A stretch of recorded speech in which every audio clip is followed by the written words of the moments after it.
Hello, welcome back to White Collar Woker. What are we talking about today? We're talking about the effects of lockdown and how all the problems that people, the anti-lockdown sort of crew, all three of them, Peter Hitchens, Lord Jonathan Sumption and a few dissenting voices, what they said was going to happen has in fact happened. You've got 500 people dying at the moment in NHS hospitals. Have a look at the link I've put below of the news stories about people unfortunately dying in their droves in the NHS hospitals in Liverpool and in other NHS trusts.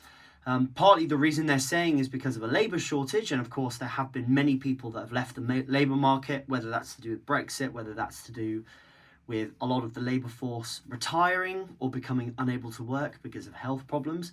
But undoubtedly it's because the NHS was effectively shut down for months at a time.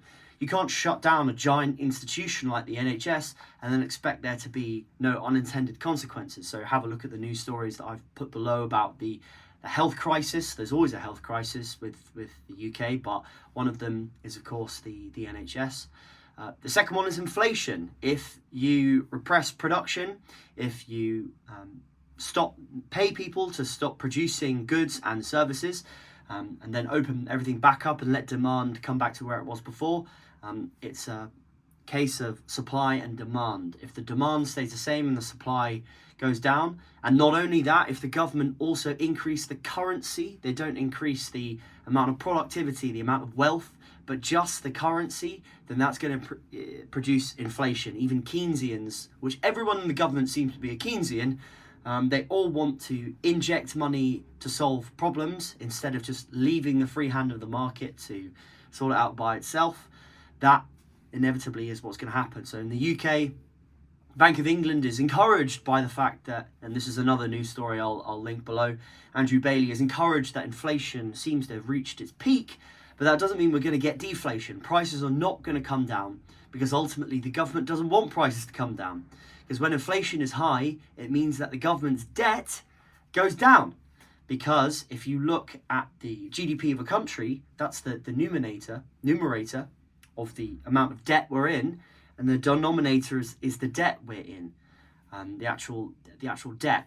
If they increase the GDP, if they increase and inflate the economy by pumping more currency into it, then the fraction of the amount of debt we're in as a percentage of the size of the economy goes down. So if you're in £100 million worth of debt and the economy is £100 million, you're at 100% debt.